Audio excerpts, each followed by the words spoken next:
For recording. So hello everyone, this is just the same old introduction to this series for those new ones who are now attending and haven't attended the previous editions. This is the third webinar in a series, and we decided to run a series about open journal systems because it's an old system. It's been around for some 20 years, almost 20 years. It's open source and it's free. Anybody can use it, and it's probably the most popular open source software and generally publishing software in the world, with more than 50,000 installations, and there are probably much more because there are platforms that are using it in the background. So we have a huge community of open access journals. Many Diamond open access journals are using this platform, so it's highly relevant for us. And I will share this presentation where you can find some interesting links, including the link to the checklist of good practices that we have developed in EIFL, and that will be updating after the series. So why do we focus on this?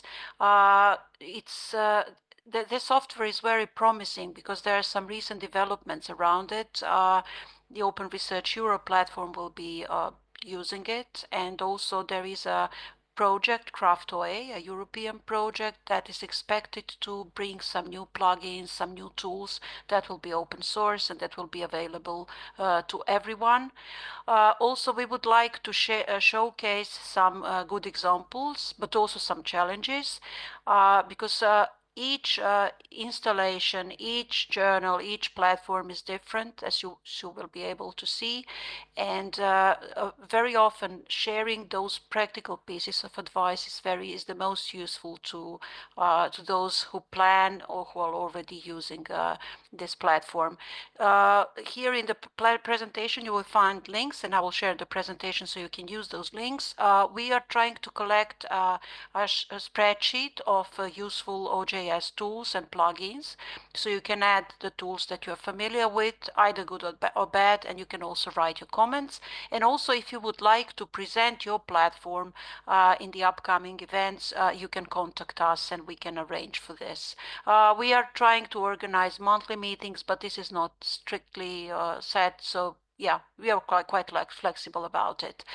You can find on the EIFL's website, you can find the resources from the previous two websites, both presentations and video recordings. And also you can already register for the upcoming event in about a month. It will be a very interesting one because these are not specific use cases, but it's a joint webinar with OJS, with PKP, the organization behind the development of OJS, and DOAJ. And we hope this to be very useful to you because you will find out about some technical details and how to improve your indexing in the OAJ, and also some technical details about OJS. Today we have two interesting platforms, and they are different, but they are like centrally managed. They cover more journals. First, we will hear about Khulisa Journals platform from Ina Smith, who is the planning manager of scholarly publishing program at the Academy of Sciences of South Africa. And then we will have a use case from Lithuania about the use of OJS in Lithuanian journals from Vincas Grigas, who is the president of the Association of Lithuanian Serials. I will now invite Ina to give her presentation. You can write your questions, as Irina mentioned, in the Q&A, and we will try to cover all of them, and hopefully we will have some time for discussion. So over to you, Ina. I'll stop sharing. Thank you, Milica, and thank you, Irina. It's a great opportunity to present this morning on our Khulisa Journals platform using OJS, Open Journal Systems from PKP. It also provided me with an opportunity to reflect on where we are in the process and where do we want to go still. So it really helped me when I prepared for this morning. So I'm going to start off by saying that there's no journal publishing system that is perfect. And the same applies to PKP OJS. But I've been working with PKP OJS since 2009. So almost 15 years, which is quite a bit. And yeah, we've worked through many bugs and challenges, but it also gives us a lot of joy and makes the work of editors much easier. But and we also contribute where we can. We've recently had some development work done fixing bugs, and we contributed to GitHub, trying to give back to the open source community and not just be on the receiving end all the time. So first of all, what does the word Khulisa means? Khulisa is a word in Nguni languages. The Nguni languages include Xhosa, Zulu, Ndebele, and Swati. And those languages are indigenous to Southern and Eastern Africa. It means to grow or foster the development of a person or community. And in this case, it applies to growing and fostering the development of a open access scholarly publishing community of journals in South Africa. You will see later on at this stage, we host 17 high quality open access journals. But my dream would be for this to become a national platform hosting all quality South African open access journals that have been peer reviewed and are also indexed by CIHELLO South Africa. So maybe one day. But for now, I just want to take you back from where it started. We first ran OJS as a pilot project from 2011 to 2015, testing it and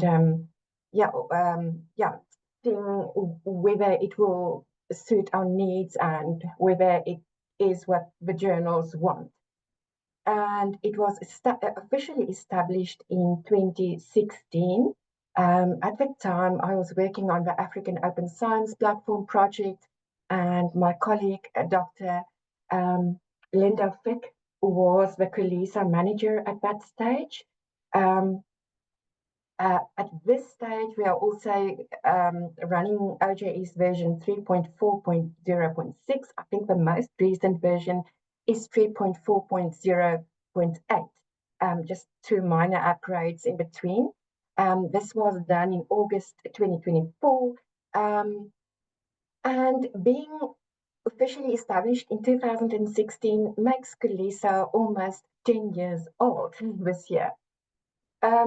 Like I've said, currently we are hosting 17 CIHELLO South African journals.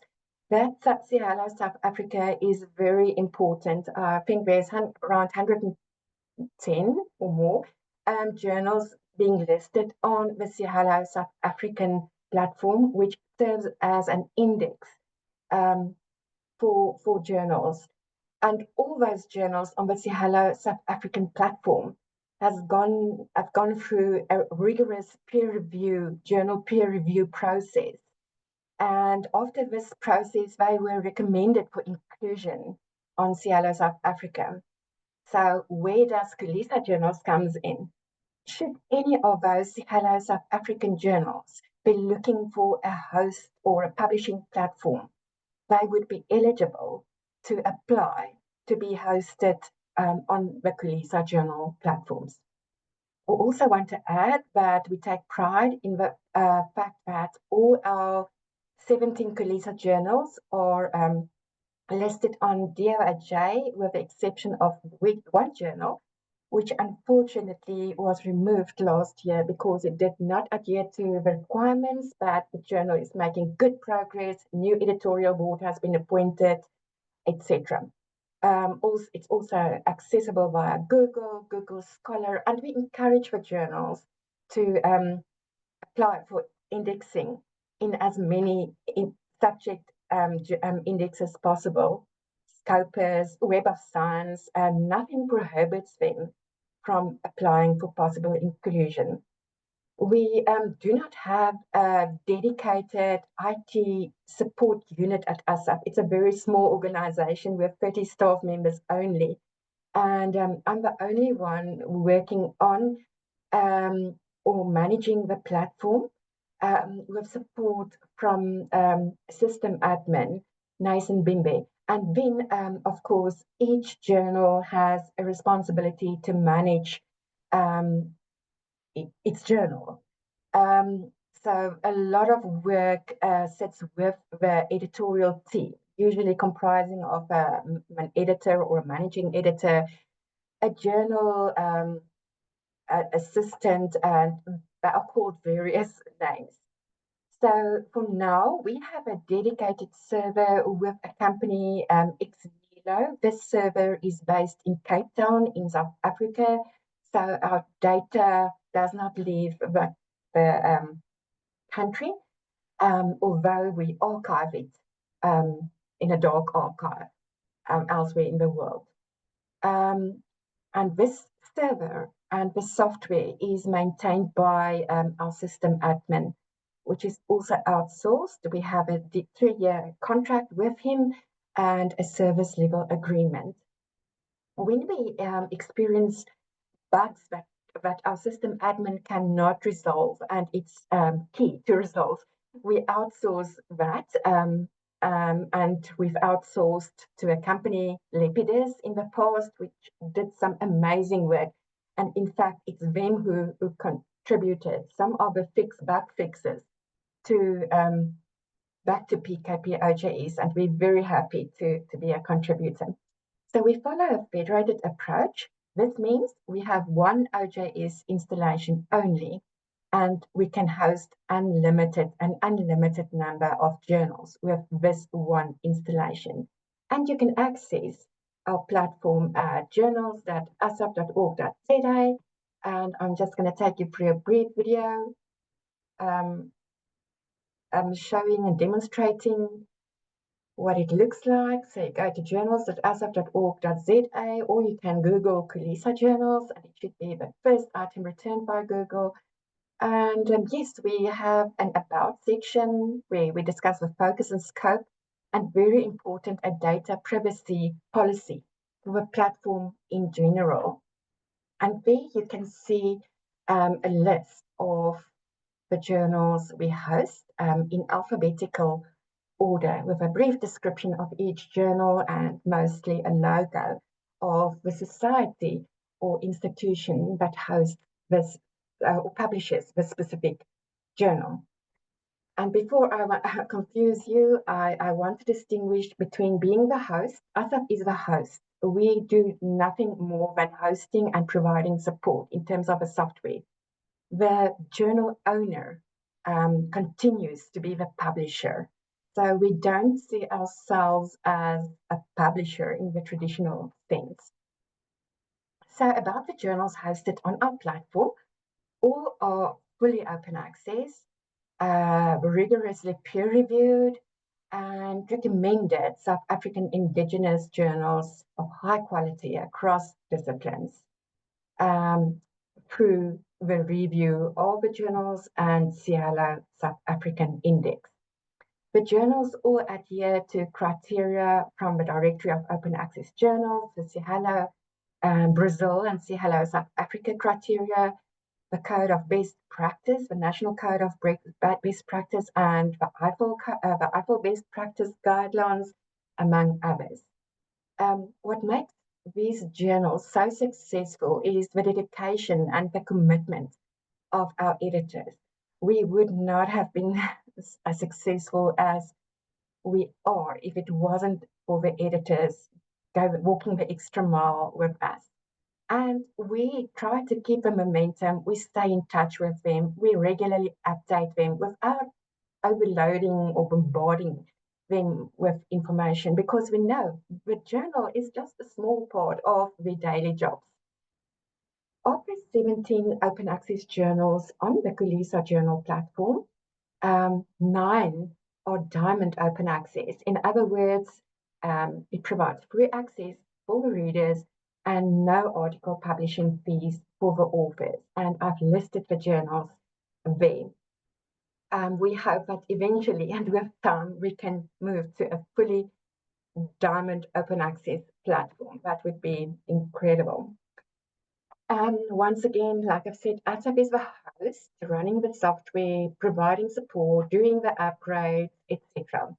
And the journal owner is regarded as a publisher. It's important for us that each journal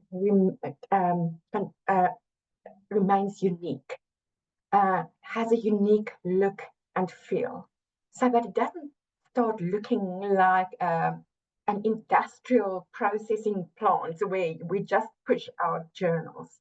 And each journal has different needs, but their focus and scope differ from one another. So how can the same branding, etc., apply to all the journals? In general, with regards to Khulisa Journals, all journal owners, that's the societies, the professional bodies, the university departments or faculties, or the government department, owns the copyright of the journals. But the copyright for individual articles mostly belongs to the authors, and we highly recommend that when we take on a new journal, to consider having copyright reside with the authors. Majority of the journals applies a CC BY license. In other words, very open. All that is required is that an article be cited when used. All the journals follow a double-blind peer review process, has a proper open access policy in place, and a minimum requirement is that articles are at least uploaded in PDF format. XML and EPUB formats are optional. It adds more value to the journal, makes the journal more machine readable, etc. But we acknowledge that our journals are under-resourced, and not all of them have a capacity to make articles available in both PDF, XML, and EPUB. All research articles are assigned digital object identifiers, and we subscribe to Crossref. And it's also important that all the DOIs resolve. We've just gone through an extensive exercise where we've resolved conflicts in DOIs and some errors. All the journals also has access to authenticate, to check for plagiarism and through Crossref. And all our research articles published through these journals are archived with Portico. So that forms part of our service offering. This comes at a cost for the journals because we have our expenses. We have to pay our server hosting in the cloud. We have to pay our technical our system administrator. We have to pay should there be development work.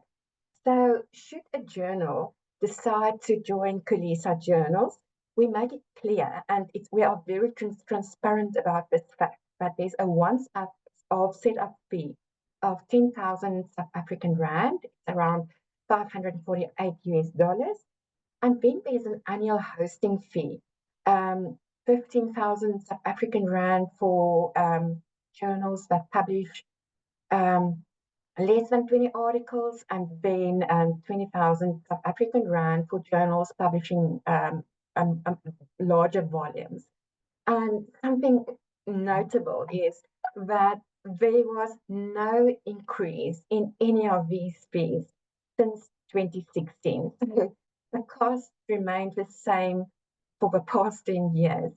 And the more journals we host, the more affordable it will become.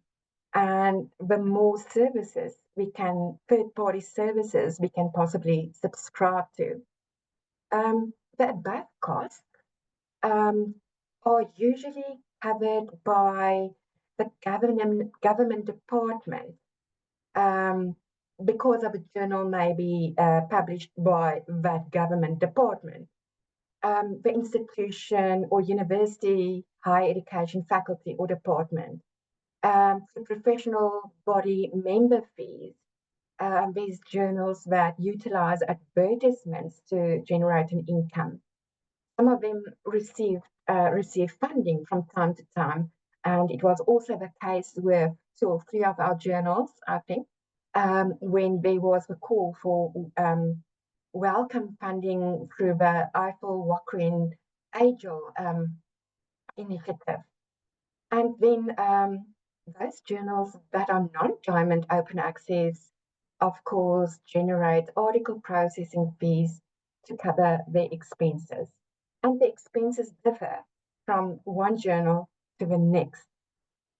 So we enter into a service level agreement with with every journal that decides to join Khulisa Journals, and we conduct extensive training throughout the lifetime or the hosting of that journal, and provide support. So between myself and Nathan, we try to address everything. We try to come up with creative solutions and creative and innovative solutions where OJS might not do the trick.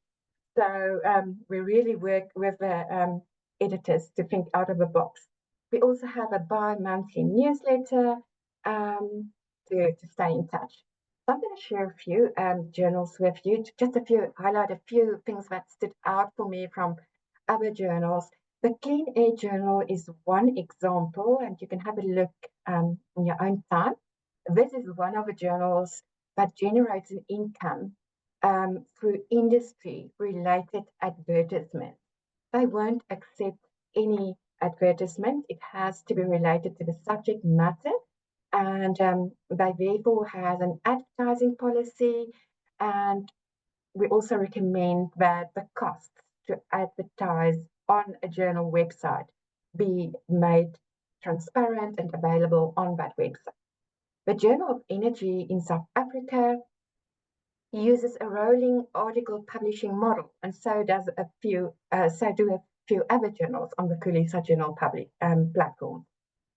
This is as opposed to issue publishing. So instead of waiting for a full issue to be filled with sufficient articles, they publish the articles as and when they are finalized. So in the beginning of the year, you might only see 1 or 2 articles. By the end of the year, there might be 30 articles. So this really helps the articles to have as much impact as early possible in the process. And the beauty of this all is that PKP OJS, open source software, allows for this to happen.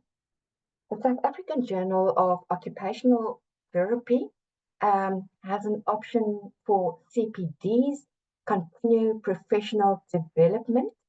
So when a reviewer conducts a peer review for a manuscript, or when an author submits an article and the article gets approved for publication, they can apply for CPD points, and those CPD points are then submitted to the professional body with which that author is affiliated. In this case, it might be the Occupational Therapy Association of South Africa mostly, but it could also be that they are members of SACNA, South African Natural Society, Natural Sciences Society. So apply for CPD points, and this journal then issue the CPD points. What this journal also does differently, and it's the first time I ever saw it, is that they add the plagiarism report to the published article, and being very transparent, so that the reader or user or researcher can see exactly whether any plagiarism has been conducted. But of course, it would not have been published if any plagiarism was detected. Another example is the South African Journal of Science. I've seen Nadia Grobler has joined us this morning. She's instrumental in the success of this journal. They are constantly innovating, finding new things to improve this very old journal, which turned 120 years last year. Their full text is, as you can see in the example here at the bottom, is available as, I don't know if this black bar is now covering this, but it's available in PDF, EPUB, XML. My understanding is that they use a template and do lots of this XML manually at this stage. They've also started publishing a summary of a peer review history this manuscript has gone through, and recently started adding abstracts in Setswana, South African language, to be more inclusive.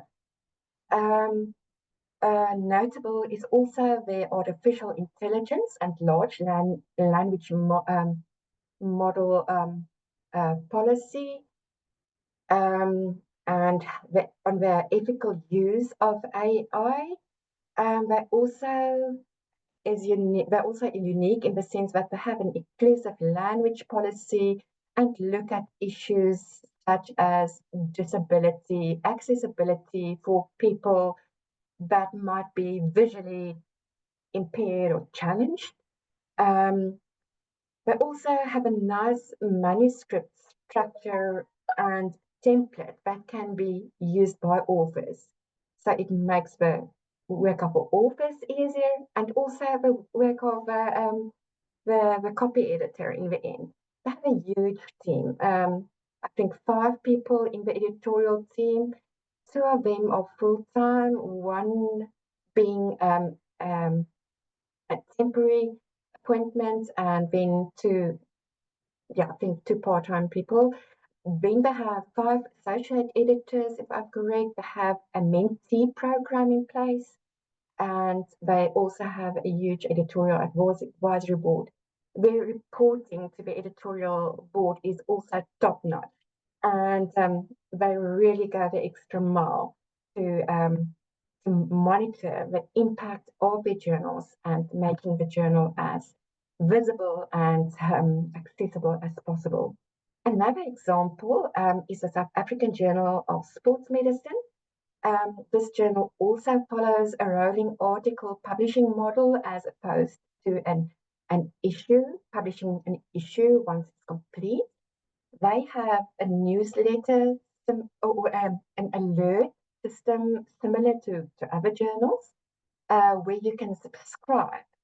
And every time a new paper is published, if you subscribe to this newsletter, you can receive this alert or this announcement. OJS has a built-in notification system, but it's not as exciting as this one, which was created, and colorful as this one, which was created with MailChimp. So I want you to note that we often make use of third-party tools to enhance PKP OJS, which is not perfect, and we don't expect it to be perfect. It's work in progress. But we're looking forward to all the enhancements coming with the funding, the European Union funding that was made available, European Commission funding, which is also different for this journal. They monitor the impact on different levels. They utilize altmetric.com. Only 8 of the Khulisa journals currently have access to altmetric.com metrics because we pay quite a bit of money to subscribe to altmetric.com. But ASSAf has a free tool that can be implemented, which is called PlumX. It also gives you number of citations, abstract views. And you would note, often these do not correspond with the other 2 metric systems, but they just function differently. But then OJS and its plugins also collect some statistics. And in this case, you can see exactly how many times people access this record on abstract level and how many times this full text PDF file has been opened. Almost closing, a few quotes from, or just some acknowledgement by our editors. Professor Christy Langeman, perhaps the best part of being part of Khulisa Journals is the support from ASSAf. They make sure our publishing standards stay current and unfailingly helpful, enthusiastic, and innovative in the support they provide to journals. Professor Mike Lambert, our journal is doing so well. It would not be so if we did not get all the support from ASSAf. And we want to thank them for their collaboration with us. And the same from Professor Jacomien van Niekerk from the Tijdschrift vir Letterkunde. Being part of the Khulisa platform has been a privilege. They assisted us in making the transition to an online journal. And for many years now, their excellent support have made our peer review and publishing processes far more efficient than before. We could never have done it without them. And next on my list to do is to embark on a marketing campaign to get more South African, say hello South African journals to join our platform. I would like to create a marketing video and a flyer. I'm also in the process of updating our checklist so that journals can evaluate themselves and keep improving themselves. I would also like to see that journals reach and articles reach the public, the man on the street. And a great tool is Notebook LM by Google, which can generate a podcast, summarize a very complicated scientific article, and convert it to a brief podcast. And that can perhaps be uploaded along with a PDF file of a research article, a possibility. I would also like to see that all our Khulisa journals deposit all the article metadata with the Directory of Open Access. Why is this important? Because once uploaded to DOAJ, it will be indexed by Open Alex, which is the new kid on the block. I would also like to see that more journals generate XML versions for the published research articles. And through the EIFL webinars and Milica, I've learned about a tool. I've been in touch with EduGain, and we have great success now accessing this Judge XML tool. I'm so grateful for these sessions by EIFL. We hope to upgrade to OJS 3.5 once it's stable, and when it becomes available, you can view some of the enhancements and changes from this YouTube video. I would like to see that our journals also start acknowledging the users, the reviewers, the editors, etc., through reviewer credit or pablons, or allocating CPDs like the South African Journal of Occupational Therapy does, or through having reviews conducted, acknowledged in their respective org ID profiles. So please go and have a look how this can be accomplished. I would like to see that our journals do more contingency planning and use the publisher library option in OJS to safely store all their agreements with indexes or third parties, their annual or quarterly report, their marketing material, etc. And there's quite a few bug fixes that we still need to attend to, which concerns the South African Journal of Science. So on this note, just want to thank you once again for this great opportunity. I want to acknowledge the team I'm working for, the editors, the South African Journal of Science, and please visit us. And if you want to join our community, Scorpap Talk Google groups for news on African journals, DOAJ, OJS, and how we utilize it, please feel free. It's open to all. Thank you, Milica. Thank you, Ina. Currently, we don't have questions in the Q&A, but we are having some technical issues with Vincas's presentation, which I haven't got, and he can't share it. So until we handle it, Vincas, can you please send it? I sent you the direct message to send it to an alternative email. In the meantime, I have a very interesting question about the platform and about the costs. So this is a very interesting approach that I have also tried in some contexts, and this seems to work. How do you explain the structure of the costs to your users when you negotiate with them, and how did you come up to that with this calculation? So this was done way back in 2016 when we officially established the platform. Yes, it was initially we had to explain what our expenses were. This is a non-for-profit platform. We do not make a profit from it. We have expenses, as I've explained, and the journals fully understand that, and it is for them a matter of association as well. The Academy of Science of South Africa being a leader in the field of scholarly publishing in South Africa, and with lots of expertise, lots of support. So there's value. They find value in the services that we offer, and therefore they do not mind paying those fees. It's also very, very reasonable if you look at what you get in return. I mean, we are almost available 24/7, not really, but our turnaround time to respond to questions is very quick, much quicker than with large publishing houses.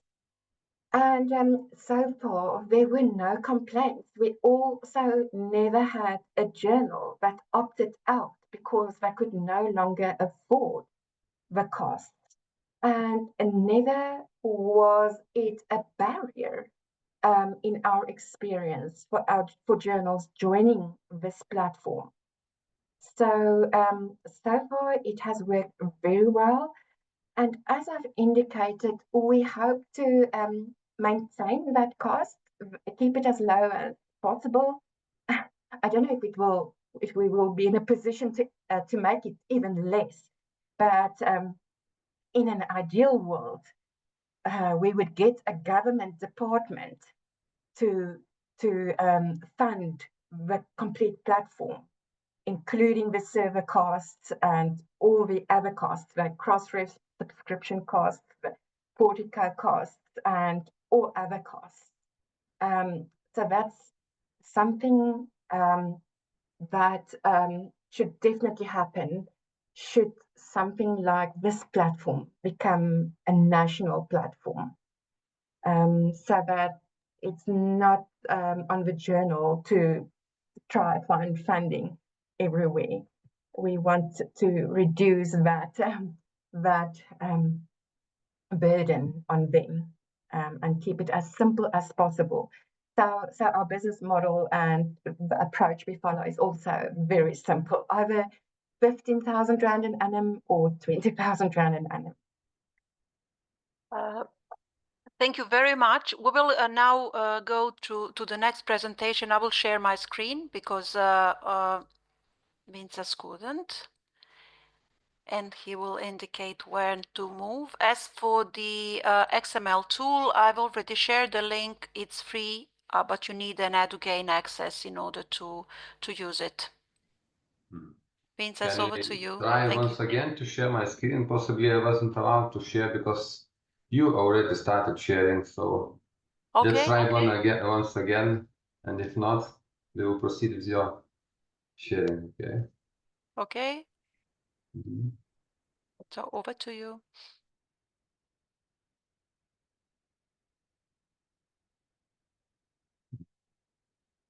Can you see my screen? Yes, I can, but can you stop sharing? And okay. Sorry. Okay. I misunderstood. I know nothing changed. So please share your screen.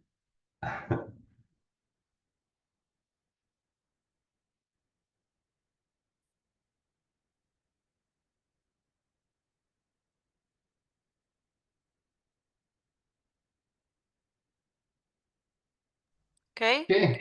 So we can start. Okay, so hello, I'm Vincas. I'm just surprised that Milica pronounced my name correctly, not Vincas, but Vincas. As for Lithuania, it's very important. Speaking about today's topic, I will present our research on Scholarly Journals publishing software adoption in Lithuania. And okay, so our goal was to our goal was to see how Lithuanian journals are used to, what software they use for publishing scholarly journals, or they do not use at all any software for publishing journals. And why I chose that citation from Batman Begins, it's actually a lot of journals in Lithuania actually they use or mimic some kind of professional software for publishing journals. So it was we thought it's important to look behind or under that nicely looking cover and to check whether they are using proper software for publishing or just it is nicely tuned WordPress or similar website platform for everyday use, I would say, but not for proper publishing of scholarly journals. So it means what is okay. So it's important to see underneath, actually. So speaking about that objectives, let's move to our slide. It's a 22. It could seem quite an old times ago, but why we chose this year? We did that research in 22 actually. We collected data in 22, and we all noticed that quite a lot of journals they do not publish their issues. For instance, they do not publish 20 issues in 2020, or even didn't publish in 2021. I mean, in next year. So some journals go to even to 22. So in order to find out why journals in Lithuania decided to go back a bit, 1 or 2 years, just to collect all why journals, not maybe very proper journals if they are so lagging 1 or 2 years, but still to collect that data. So our main issue was not issue, but goal to see the whole picture, not only those good or exemplary journals, but whole issues, the whole picture. So, and another aspect why we decided to research this because we can find actually research on scholarly journals publishing platforms in high scale research on, but usually it's global research on very trying to include all published journals, etc. For instance, PGP team has published several research or scholar papers on it, but we can find very quite a lot of studies on local countries. I mean, on local countries and this targeted approach to that local country. And of course, in Lithuania, we had no research on it previously. That would include all journals, not just some kind of journals, I mean, from social science, from medicine or something, but that we wanted to include all journals possible. And so that gap research, I mean, so we have some kind of gap in this field, especially in a small context, but also speaking in a global context also, usually you can find studies on whether journals use OJS for publishing or not, but very few studies go deeper to analyzing whether all those journals which uses OJS for publishing also uses it not only for publishing, but also for getting submissions, for managing reviews, review process, and also for managing production. It's not the same actually, and we will see from our data that actually it's kind of interesting aspect to see, because those journals which uses OJS for publishing not necessarily uses all possibilities of those of that publishing software. So what is not covered, too quick. Okay, so can we get back to what's not covered? And so, as I mentioned, no national analysis, and this only that broader international focus. And also, what is important to note, very few studies discussing open source software other than OJS, actually. Yes, you do know that OJS is most popular, it's okay, but we had a list compiled by John Maxwell, probably, if I remember correctly, and he outlined 52 possibilities of open source software for publishing or using for publishing scholarly journals.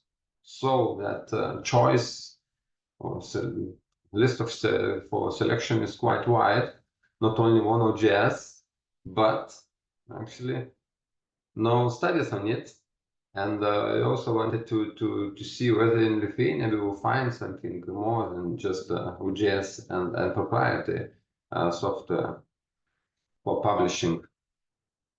So, okay, and speaking about method, let's move to another slide. So, what's challenging was here. Actually, there was no exemplary study we could follow, so we had to create our own method to collect data and to analyze it, actually. So let's move to another slide. I will explain a bit in detail what challenges of data collection and probably why so few studies on this topic. Actually, to determine number of active scholarly journals is very challenging, I think, not only in Lithuania, but in other countries too, because there are no recognized register, actually. SSN agency is not very proper source for it, because it indexes on also and just periodicals, so popular periodicals, not only scholarly journals, and there is no possibility, almost no possibility to differentiate between scholarly journals and just ordinary periodicals. Google Scholar, despite the fact that it's very widespread and has quite explicit index, it's not entirely reliable. Dimensions was kind of option, but also not very reliable. Open Alex, yeah, it's that's also on our target, but as not all journals register DOIs, no, those tools I mentioned could be a source for tracking those journals.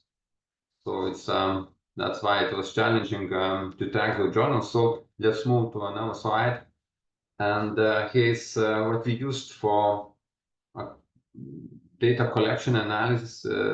So you used multiple sources. I mean, SSN agency, dimensions, institutional repositories, and library catalogs. Institutional repositories were especially useful for detecting those journals which are quite old-fashioned, not indexed in any databases, or not assigning DOIs to the papers. So you can track them only when the papers which were published in those journals were submitted by authors to institutional repositories. So after using these old tools, sources, we found 515 titles in total that after cleaning the data set, identifying duplicates and also confirming the country of origin, because some journals, it seems so, like published by Lithuanian some kind of entity, but not affiliated or associated with Lithuania. It's kind of affiliated, for instance, with some institution in another country, so it's not Lithuanian journal, despite the fact that they say, oh, we are Lithuanian journal. And also we looked for the hard fact whether they have published an issue in 2020. So we thought that it's enough to have almost 2 years spent for them, even for very lazy and very weak journals, to publish that issue. They haven't managed to publish, it means they are dead, not viable journals in our point of view. So after narrowing down, we got to 225 active Lithuanian-based journals. So it's quite a number, I think, for Lithuania.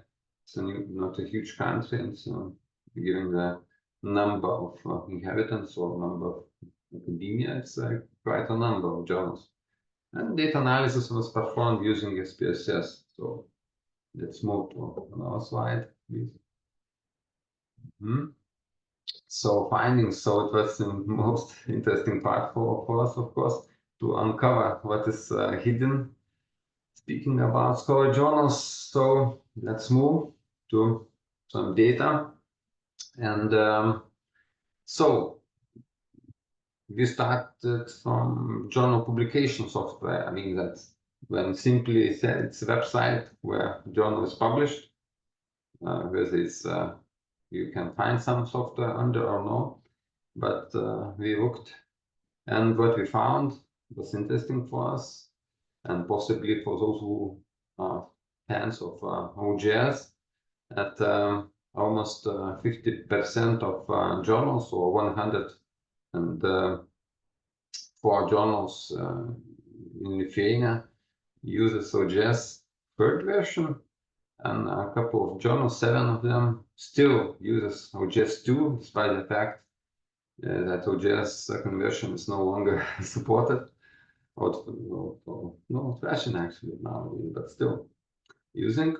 And quite a number of journals still publish in institutional websites. Some are quite well done.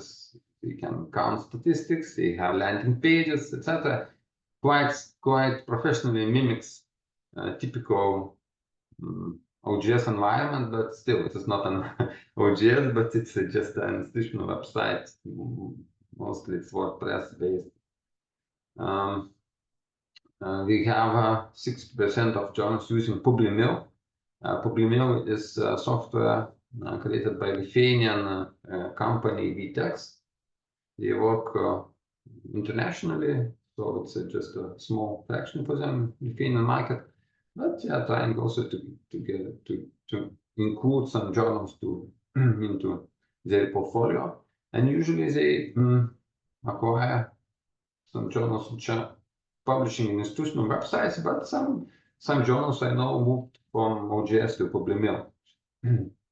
Some journals just use Sign as a software to publishing, and one journal is located in NDPI environment, but it's Lithuanian based, but just published in NDPI environment. And ours was we have 8% of our.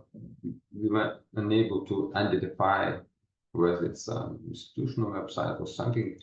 It includes also journals which do not have any kind of electronic environment for their output. I mean, they are just publishing in print, that's it. We still have some journals which are completely print till nowadays, so it's also quite interesting fact. Okay, so let's move to another. And here we can see some differences. And what's interesting here, as I said previously, that publishing it's okay, but when we move to analyze another features of OJS, for instance, like obtaining manuscripts, here we see that only 32% of journals uses OJS for submission, delivery, or obtaining manuscripts. Means from almost 50 we go down to 32, and that leading how to say technology, it's not a kind of technology but a way of delivering manuscript is emails, the traditional emails, how to say. And here we can find another provider of software, Scholar1 manuscripts is used by almost 7% of journals. By the way, it's interesting also fact that that publisher which publishes its journals using OJS, but for obtaining manuscripts and using managing review, they are using Scholar1 manuscript. So decided to choose paid software for obtaining manuscripts and managing reviews. Well, probably it's the reason, understandable that reason, because many, how to say, are not very happy with how to say flexible is OJS environment for managing reviews and production. And other 11% also we have that same company Vitex based in Lithuania, which provides another software for managing reviews and obtaining manuscripts. And also we have another company in Lithuania, Extrica, which also has its own publishing software. It's proprietary publishing software, and they also provide that software for obtaining manuscripts and managing the review. So let's move to another technology sales for peer review. Here stays almost the same numbers, a bit less is used OJS for peer review, and also the leading way or software or technology is email and Excel. And yeah, it's found here is a new brand, EJMS. It's a VTech software for managing peer review. And another, it's also Extrica software for managing peer review. So it's kind of a picture, and you can see that how to say that OJS is less popular when you go to step by step in OJS workflow, and that closed source software is used by 28 journals now. So also kind of number of journals using closed software or proprietary software for some tasks is rising in comparison with publishing software. So let's move to management. So production management is even less used by our journals, and so we have only 23% of journals using OJS for production management. It means in reality only half of journals which publishers using OJS, they are using that OJS for managing production management. And the most popular way to do to manage is email and Excel. Yeah, so kind of interesting aspect speaking about opinion journals. And, they do not see value. The part of journals do not see value in obtaining manuscript, managing review, and managing production by using or applying professional software. So let's move to conclusions section, and whether we still have some kind of light here in Lithuania in adopting professional software for publishing. So let's move to next slide. And our conclusion was that yes, we are evolving actually, because we had some kind of tries to analyze how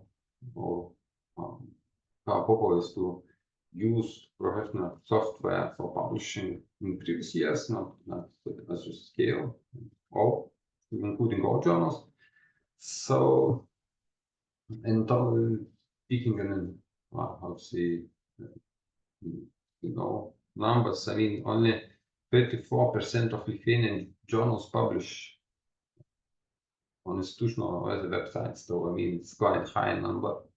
So it's a task for us to support Lithuanian scholarly journals, not to say to promote starting using professional software for publishing, as it has a lot of benefits, and these seminars actually provides a lot of valuable information on why it is so valuable and useful to use professional software.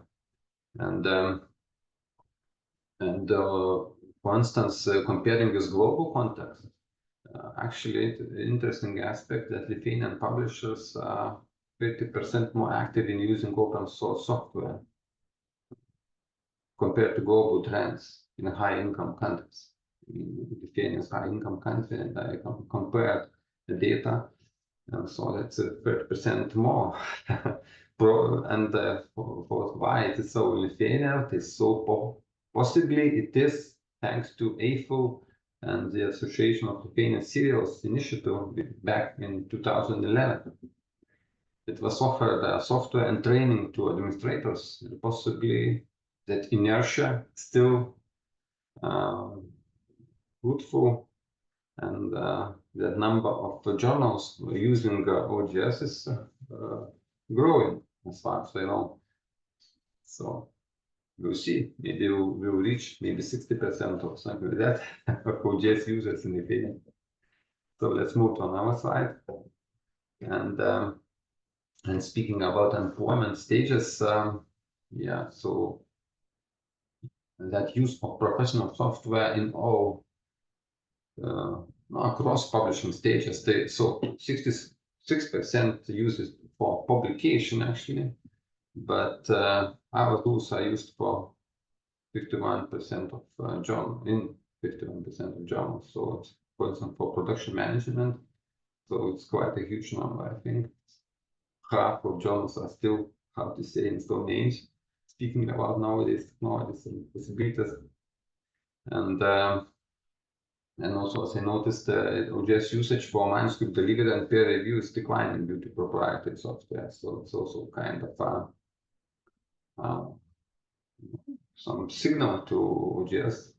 Possibly not everything good with that aspect. Possibly OJS is very good for publishing, but something could be done better, speaking in that manuscript delivery, peer review, and possibly production management. And sadly, to me, only 24% of journals employ professional tools in all publishing stages. So, yeah. So next slide, please. And recommendations. Yeah. So we still have quite a room for strengthening the technological base of Lithuanian scholarly journals.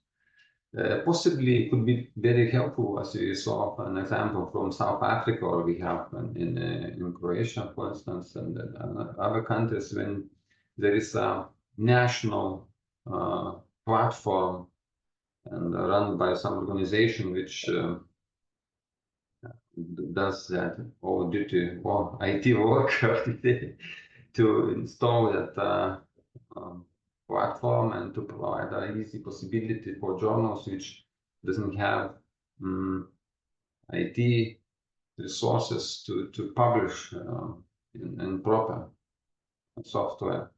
or using proper software in the journals. So yeah, so possibly it could be a choice, because as far as I know, those 30% of journals which are still using websites for publishing, there are one journal or small organizations which have no IT department or have no funds for to pay for somebody who would make individual installment for the journal and take care of that installment. So, and also another step is to focus on fully exploiting all capabilities of professional software. Not specifically manuscript delivery, peer review, and production management. So please, next slide. So, and speaking about limitations and possibilities for future research, the study is based solely on quantitative data, and possibly that phenomenographic research would be highly beneficial. We could find out why there are still journals which do not use professional software, why some journals which uses OJS for publishing moved to proprietary software for submission, delivery, and peer review management, production management, and why so many journals using emails and Excel for peer review or production management, for instance. And it was only my idea why in Lithuania OJS is so popular, actually much more popular than comparing with other countries. But maybe there are different reasons for it, and it would be interesting to uncover those reasons, bearing in mind that there are affordable alternatives and open source alternatives too in OJS. So yes, thank you, and let's move and acknowledgements. So actually we did a project for a few years on this topic, and we published several papers on it, and that methodology and data collection was a team effort. So Vilnius Grigas, Tomas Petreikis, Andrius Šuminas, Agnes Umbriskaitė, Dalia Gedminė. So thank you for my colleagues, and yeah, thank you for your attention. So if you have some questions, let's discuss. Thank you, Vincas. This is very interesting how research can provide input into your efforts to improve the uptake of OJS and also to improve the efficiency of its use. So it provides very interesting insights, and I think that during the next session we can ask some of those questions to VKP people who will be there, because I think that this pattern of using OJS just for publication and not actually doing the whole process through it is something that is quite widespread. So in practically every country we have this kind of trend. We have very little time left. Do we have any questions? We have one comment. I shared a link to your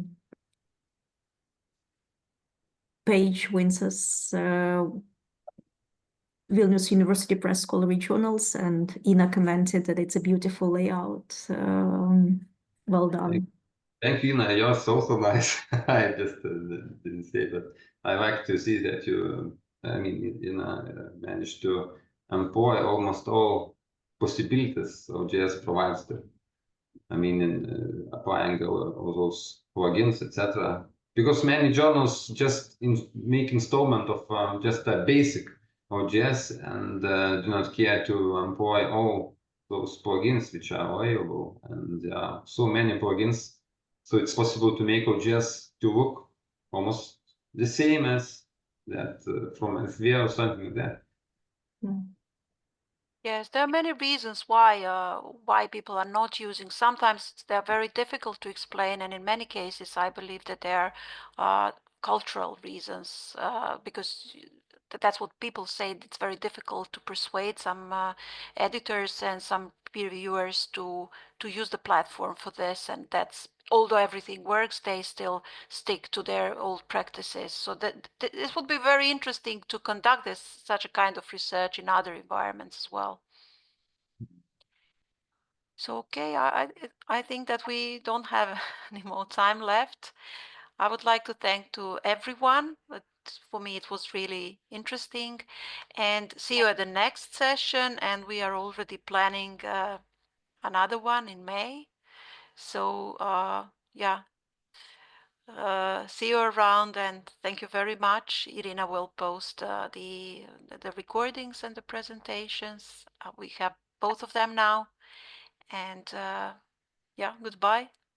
Thank you so much, Vincas, Ina, and Milica, and thanks a lot everyone who attended. Have a good day. Bye. Thank you. Goodbye. Goodbye.